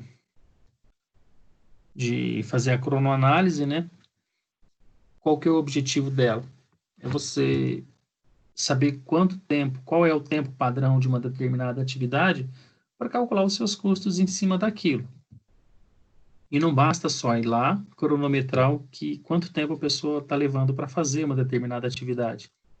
E a gente viu aqui nas fórmulas que não é tão simples assim. Tem que levar várias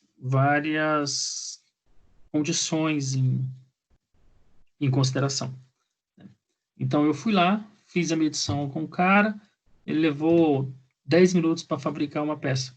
Bom, então, 10 minutos para fabricar uma peça, vai fabricar 6 peças em 1 hora, ele vai trabalhar 8 horas, dá 48 peças no dia.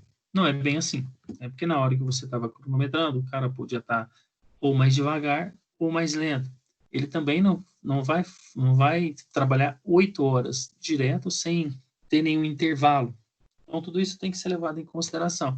Pode ser que você fez a medição também da pessoa que é a pessoa mais produtiva, que é o ponto fora da curva, também não serve de base. Ou a pessoa menos produtiva, também não serve de base. Então, tem que ser uma pessoa mediana para fazer, que vai fazer usar essa pessoa para fazer essa medição. Primeiro cálculo que a gente viu era para encontrar o número de cronometragens, né, que são necessárias para ter um número bom. Aí usamos essa fórmula para a gente encontrar o N, naquela fórmula para encontrar o N, que é o número de cronometragens. Encontrou o número de cronometragens, está ok, se você já fez algumas, então chegou naquela. Aquele número você vai ter uma média, que é o tempo cronometrado. Bom, tempo cronometrado, você vai levar ele em consideração, mas você vai usar um fator, porque a pessoa que estava a pessoa que estava executando o serviço, você, de repente, observa que ela estava muito afoita, ela estava trabalhando muito rápido, e não é normal aquilo. Imaginando que ela estava trabalhando com 120% da capacidade dela. Então, se ela levou 10 minutos para fazer uma peça, normalmente, se não tiver ninguém olhando, ela levaria 12 minutos para fabricar a peça. Então, essa avaliação dessa velocidade é feita usando essa informação. Falar, a pessoa, o inverso também é verdadeiro. Ela não estava plenamente na capacidade dela e você percebeu que ela estava com 80% da capacidade. Então, ela não levaria 10 minutos, levaria menos. Aí põe esse número em consideração. Na outra etapa do cálculo, nós vamos encontrar o tempo padrão. Porque esse é o tempo, encontramos o tempo cronometrado, aí a gente calcula o tempo normal usando a velocidade, arbitrando a velocidade que a pessoa estava, e em seguida a gente encontra o tempo padrão. O tempo padrão leva em consideração a fadiga que a pessoa está, leva em consideração o tempo para as necessidades pessoais, necessidades fisiológicas. Pode variar em torno de 10% até 20% do tempo. Ou seja, se você tem que dar um desconto de 20%. Então, aqueles 10 minutos já não vão virar 10 minutos. Se a pessoa estava com 80% da capacidade dela, os 10 viraram 12. E desses 12, você tem que jogar mais tempo ainda, que é considerando esse desconto. Ou seja, lembra no começo? Bom, eu fiz a conta. 10 minutos, 6 peças por hora. 6 peças por hora, 24 peças por dia. Beleza, você não pode fazer esse número. Porque, na verdade, aqueles 10 minutos vão virar 15. Né? Aí, 15 minutos vão virar 4 peças por hora. E em 8 horas vão ser 32 peças, né? Então, em vez de 48, 32. Aí, assim, você pode fazer os seus custos e as suas promessas de entrega de mercadoria, o seu planejamento de compra de matéria-prima, o seu planejamento de compra de embalagem, de insumo, para prazo de entrega, para tanto de produto final quanto para receber o produto, é baseado nessa expectativa. Se uma pessoa fabrica 32, você tem 1.000 funcionários, então são 32.000 peças. Agora, se você, em vez de fazer a conta com 32.000 peças, fazer com 48, o estrago vai ser grande.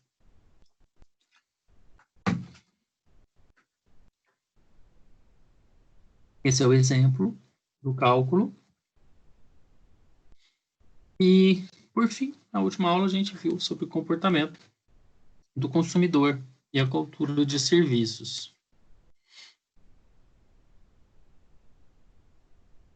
Que quando a gente vai consumir um serviço, nós buscamos várias fontes de informação para poder obter informação sobre aquele produto, né? Você vai mandar num grupo perguntando se alguém conhece um determinado serviço ou procura na internet. Então, é rico a fonte.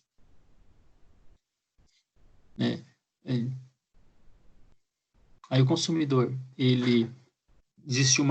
porque isso é muito estudado, né, gente?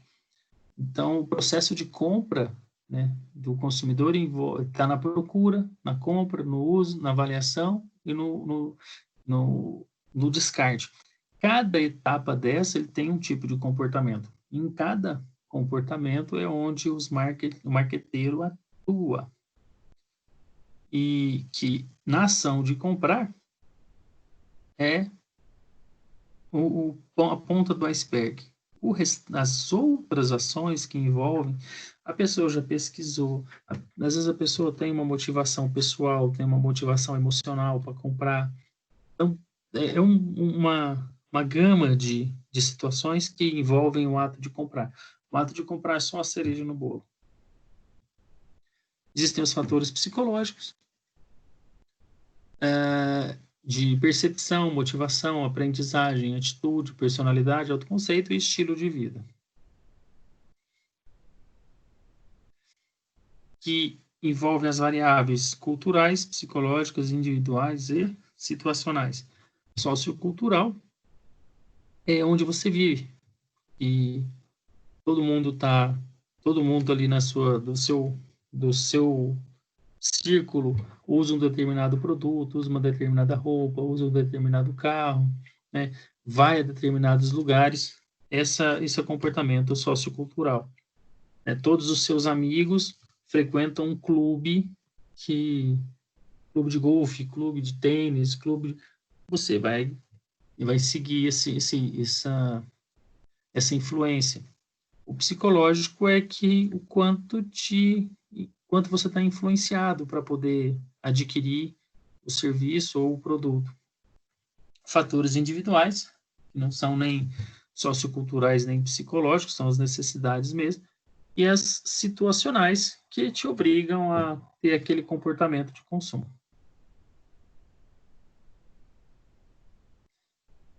São 3 áreas da racionalidade econômica, comportamental e psicanalítica. Racionalidade econômica é você ter o melhor custo-benefício para comprar aquilo. Né? Falamos do exemplo lá da pipoca, né? Pequena, média, grande, que a diferença é só de R$1 entre elas. Mas a ânsia da gente de levar vantagem te manda para comprar a pipoca grande, porque é só R$1 de diferença. Ou alguém te para na rua, fala que tem um bilhete premiado de R$5.000 e que quer te vender por 1.000. Aí você vai lá e compra, querendo levar vantagem. Parece besteira, mas muita gente cai nessa onda, nesse golpe. Teoria comportamental, né? O comportamento tem muita questão do comportamento em massa das pessoas, né? Que todo mundo vai comprar, vai lá, todo mundo compra. E a teoria psicanalítica, que é aquilo que o marketing trabalha na cabeça da gente todos os dias, toda hora. Teoria cognitiva, que você pensa realmente, né, daquilo para poder comprar.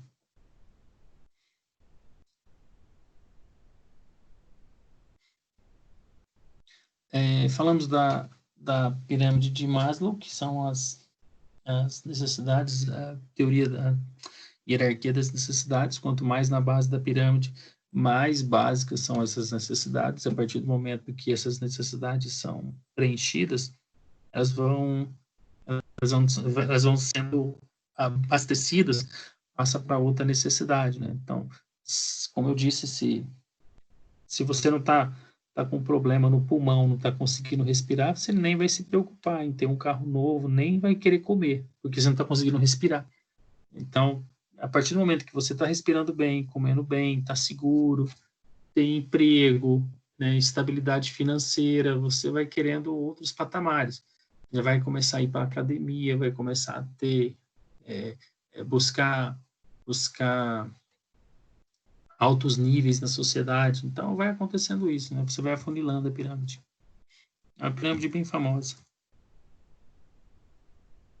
Os papéis da compra, de quem indica, quem influencia, quem decide, quem compra, quem consome e quem avalia. No caso do Leandro, ele falou que quem compra é o homem e a mulher tem todos os outros papéis. Porque... Quem compra é a mulher, o homem só paga. É só paga, então ao contrário. O homem só paga. Mas vem cá, quem que indica? Quem que indica? A mulher também. Quem influencia? A mulher também. Quem decide? A mulher também. Quem vai lá comprar? Aí, ou pode ser o homem. Viu? É por causa disso. Quem consome? Quando ela vai lá comprar, compra errado, hein? Ixi, é problema, hein? Fê Maria. Aí ela troca de homem.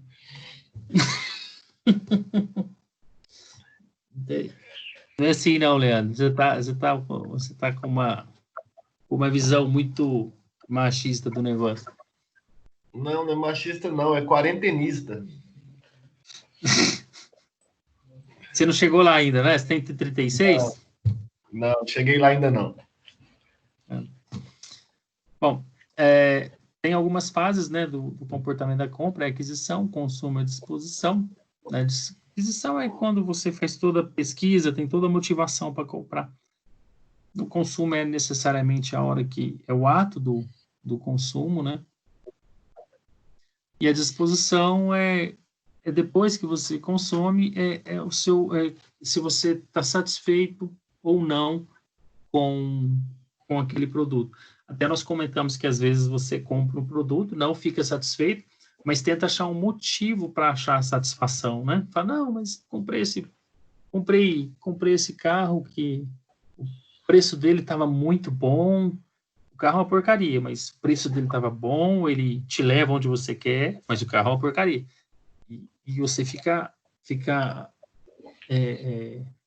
pensando naquilo, achando motivos, razões pelas quais você adquiriu aquele produto. Ou mesmo realmente gostou do produto.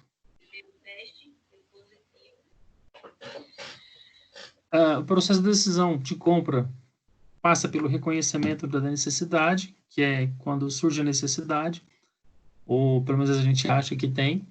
Depois, pela busca da informação, avaliação de alternativa de produtos, né, quais são os produtos que têm oportunidade, estão disponíveis, avaliação da possibilidade de compra. Eu vou comprar, eu percebi que eu quero trocar o meu celular. Então, eu vou buscar informação para saber sobre marcas. Eu decidi que eu vou comprar o Samsung, aí o produto. Vou comprar o Samsung, vou comprar o A10, que eu gostei dele, e onde eu vou comprar? Vou nas lojas americanas, Magazine Luiza, ou internet, ou loja física, né? Ou vou comprar usado, alguém. Aí depois você tem a decisão de compra e o comportamento do pós-compras, né? Que você pode estar satisfeito ou não com o produto. São várias etapas. E o marketing, as pessoas envolvidas no processo de venda, eles conhecem cada etapa dessa e atuam no nosso inconsciente em cada etapa dessa. Você já deve ter visto, vale a pena ler a biografia do Steve Jobs. Ele era um gênio, porque ele, de informática mesmo, do produto, ele não era o cara. Mas na hora de fazer a apresentação, na hora de palpitar e dizer o que o produto devia ter, como ele devia ser, e para fazer a apresentação e transformar aquilo num desejo das pessoas, ele era genial. E nisso estava a genialidade dele. Imagina você, quando começou a lançar o Apple, as pessoas fazem fila. Não sei hoje como tá, mas até pouco tempo atrás, as pessoas faziam fila um dia antes na loja, um dia antes do lançamento do produto, tinha lá 100, 200 pessoas fazendo fila e pagando 3 mil, 4 mil dólares do produto, sabe? E ele podia pôr o preço e tinha gente interessada em comprar. É um produto que tinha um valor no mercado de 3 mil dólares, mas ele tinha um custo de produção de 500, 600 dólares, com lojas específicas. A loja da Apple, não tem nada. É um salão, tem algumas mesas e ali você tem o iPad e não tem várias opções de iPad. Você não tem os iPads anteriores. Você tem lá o iPhone, você não tem os iPhones anteriores. Né? Tem mais alguns periféricos ali, pronto, não tem mais nada. E detalhe, você vai lá, compra. Né? As lojas aqui no Brasil, você vai, por exemplo, você vai comprar nas lojas, nas Casas Bahia. Você vai lá, o cara vai te atender, ele te leva até o computador, lá no computador aqui no Fujoca é assim, você vai, compra alguma coisa ali. Você comprou, você não pegou o produto. Aí você vai lá no caixa, paga, do caixa você vai lá no pacote, o cara te entrega o produto, aí você vai embora. Numa loja da Apple, nos Estados Unidos, você entra na loja, a pessoa te atende, te oferece um produto, aqui é esse produto, eu quero ele, então tá. Ela já pega o produto, embala, já pega os seus dados, se você for pagar em dinheiro ou for pagar no cartão de crédito, já te cobra ali, já te manda a nota fiscal no e-mail, já te entrega o produto e você já sai. Fecha todo o circuito naquilo ali. Então, eles são geniais nessa questão. É claro que não dá, por exemplo, na Fujioka não dá para fazer isso, porque aí, pessoal, é só um produto, não, 3, 4 produtos, né? A Fujioka são dezenas. Mas é aí que tá a magia do negócio da Apple. Você vai lá, não vai comprar o telefone, você vai na Apple, vai adquirir um produto, se torna um evento. E nisso eles são geniais. Cada slide...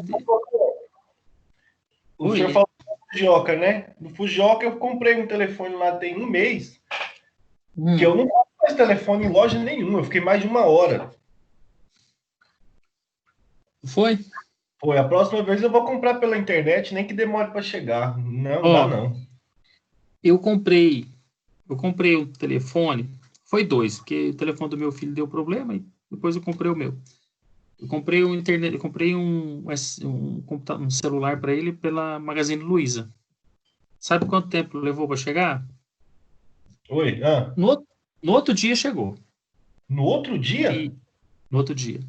E sabe qual foi a diferença do valor? Ainda mais barato. R$1.000.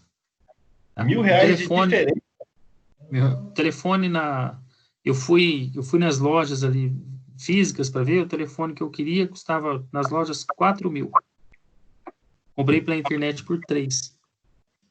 Deu R$1.000 de diferença, 25% do valor. Então a diferença foi gritante. Valia a pena esperar um dia, sem dúvida nenhuma. A Magazine Luiza, eles estão com uma estratégia da seguinte forma. Você já viu o Luciano Huck fazendo propaganda na televisão? Falando assim, o que eles estão fazendo? Por exemplo, se você tem uma loja de material eletrônico, nessa época agora você não pode abrir a loja, concorda? Não. Claro que não. Imagina que você tem uma loja no seu bairro de equipamento eletrônico, um ferragista e tal. E aí você não pode abrir. Como é que você faz para vender? Vai vender pela internet? Que jeito? Você não tem plataforma, não tem nada. Concorda? Não consegue vender. Concordo. Então, o Magazine Luiza, de olho nisso, faz a propaganda. Você, comerciante, que tem uma loja e não pode trabalhar, seja parceiro da gente. Então, eles criaram uma rede e eu vi essa propaganda e eu comprei um ovo de Páscoa no Magazine Luiza. Tinha. Sabe quanto tempo levou para chegar? 2 horas. Compramos pela internet, em 2 horas o produto chegou. Por quê? Você entrou no site do Magazine Luiza, comprou ovo de Páscoa da Cacau Show, o motoboy recebeu a ordem, foi lá no Cacau Show, pegou e trouxe aqui em casa. E numa loja de artigos eletrônicos, pode ser a mesma coisa. Você vai lá, compra uma mercadoria, eles vão lá e te entregam na sua casa. Você ganha porque não precisa sair de casa. O Magazine Luiza ganha porque intermediou a negociação. E o comerciante ganha porque ele estava com as portas fechadas e passou a vender. Essa é uma relação de ganha-ganha mesmo. Tá? Muito bem legal mesmo. Foi bem bacana. E esses outros slides é a explicação do reconhecimento de compra, da busca de informação. Oi. Se eu não me engano, nessa propaganda também, eles falam até para a pessoa que não tem a loja, para ela vender também. Sei que lá é um esquema muito doido que eles fizeram, entendeu? Porque tem uma possibilidade. Então, isso a Magazine Luiza tem. A Magazine Luiza. Acho que é só eles mesmo. Você trabalha como divulgador. Você pega a sua lista de contatos do WhatsApp, por exemplo. Então, eles te passam umas mercadorias. Eles te passam assim, por exemplo, você é divulgador. Então, o Magazine Luiza tem um canal direto com você, em que te passa as promoções. Aí você, com os seus contatos, sei lá, tem 200 contatos no celular, você pega e dispara para todo mundo aquela promoção com um link específico. Então, eu estou na sua lista de contato. Você é um divulgador. A Magazine Luiza mandou o contato para você, você encaminhou para mim, eu fui lá e cliquei no link. Opa, gostei da mercadoria, comprei. Ponto. Eu comprei, desse jeito. você ganha. Você que E ganha divulgou uma ganha. Então é dessa porcentagem. forma. Hã? Ganha porcentagem, né? Ganha uma Mas, pô, porcentagem, né? Não, eu achei até interessante. Eu falei, nossa, é legal. não, É cara, assim, é uma uma quebra de inovação, né? paradigma. Hã? Uma inovação, uma É uma quebra de inovação. paradigma. E, e você vai ver. Por exemplo, essa aula que a gente está tendo, vocês imaginavam que ia ter aula desse jeito? Não. Não. Assim, Nem se fosse não EAD, é. eu acho que não pensava nesse modelo assim. E é um modelo bacana, porque assim, eu não saio de casa, fico em casa. Vocês ficam em casa também, né? Porque É, hoje, uma grande maioria das pessoas tem internet, né? E é cômodo, não é? Que aí eu tô falando, você tá em casa, vai ali, faz uma coisa, faz outra, e consegue ter um desempenho muito parecido que ter em sala, porque o que eu estou fazendo aqui hoje, é como se eu estivesse apresentando no slide lá na sala de aula.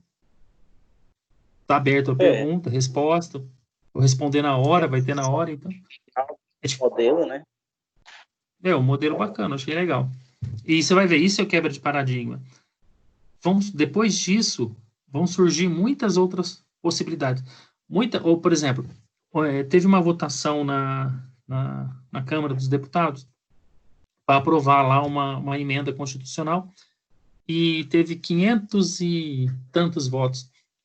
E por quê? Foi tudo online. O pessoal não precisou ir lá. Então, teve um quórum que normalmente não se tem. Tudo porque essa questão da pandemia pegou isso e fez com que as pessoas agissem de outra forma. E isso vai mudar muita coisa. Sabe? Magazine Luiza está pegando, fazendo parceria com um monte de gente. Olha só quantas pessoas estão fazendo essas compras agora, essa parceria com a Magazine Luiza. Vocês estão acompanhando que tem um monte de artista fazendo live? Sim. O cara faz a live, coloca o QR Code no canto da tela, você lê e faz a doação. Hoje, por exemplo, qualquer propaganda do Jornal Popular, ele vai lá, você lê o QR Code e tem a notícia do dia. Então, existem muitas, infinidades de maneiras de se... Então, sempre depois de crises, existem benfeitorias que vão ficar, muita coisa vai ficar. Trabalho em home office, muita gente não imaginava que podia trabalhar em home office, está trabalhando hoje. Aí você tem menos carro andando na rua, menos poluição, um monte de outras... Claro que tem coisa ruim, né? Tem restaurante que não está vendendo, tal, mas há essas possibilidades. Bom, esses slides têm a explicação de cada item desse daqui que nós já falamos.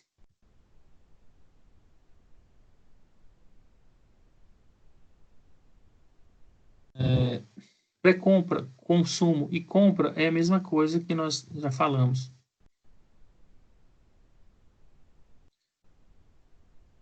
Que é o reconhecimento da compra, busca das informações, compara a solução e marca, você escolhe o produto, escolhe a forma de comprar, vai comprar pela internet, qual plataforma, ou se vai na loja, né? Aí você tem a sua satisfação ou não, e de acordo com a expectativa que você criou.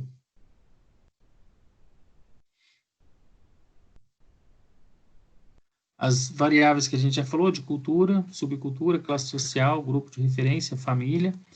Cultura é a cultura onde você vive, né? Aqui em Goiás, por exemplo, há um consumo muito grande, né? De comida, de espetinho, caldo, piqui, pamonha, curau, pamonharia, cara. E eu, quando vim para cá, estranhei, porque tem loja específica de vender pamonha, coisa que você não vê em outros lugares. É uma questão da cultura aqui. Né?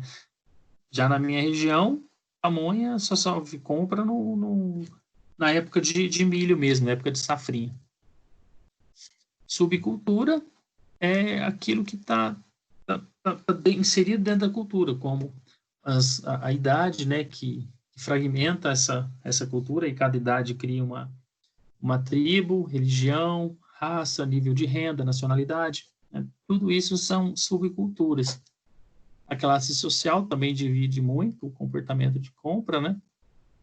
é o extrato da classe social econômica, né?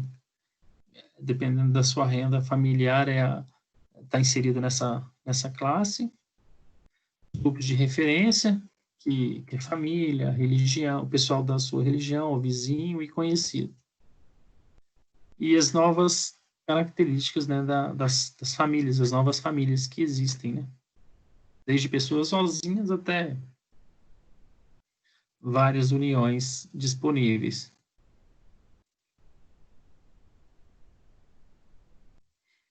E nós falamos das cores, existem estudos para isso, né? Eu quis expor isso, porque eu falei no começo do McDonald's, que tudo ali tem um impacto, todo impacto visual gera uma... Na verdade, assim, tudo que nós vimos, ouvimos, tudo que é tocado pelos nossos sentidos, né, de tato, cheiro, cor, visão, faz com que o nosso cérebro reaja de uma forma, liberando hormônios para determinados motivos. Esses hormônios alteram a nossa configuração do nosso corpo. Então, as cores fazem isso com a gente. E existem estudos para isso. Essa mesma pirâmide que a gente viu anteriormente.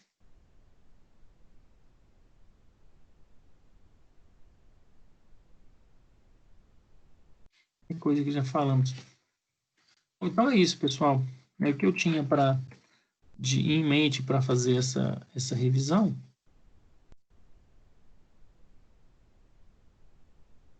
E com relação à atividade, é isso. Basta fazer um resumo dos slides.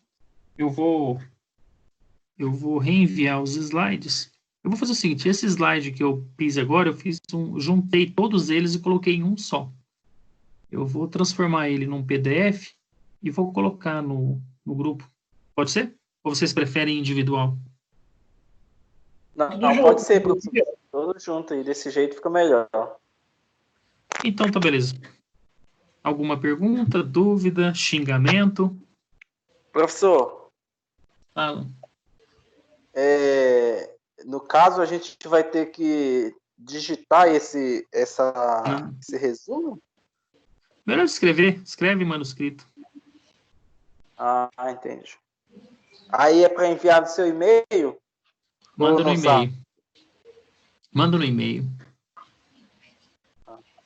Então é mais fácil para eu corrigir depois.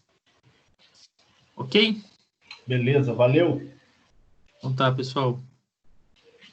Até mais. Boa noite a todos. Até mais. Boa noite. Tchau, tchau. Tchau. Boa noite, tchau, tchau.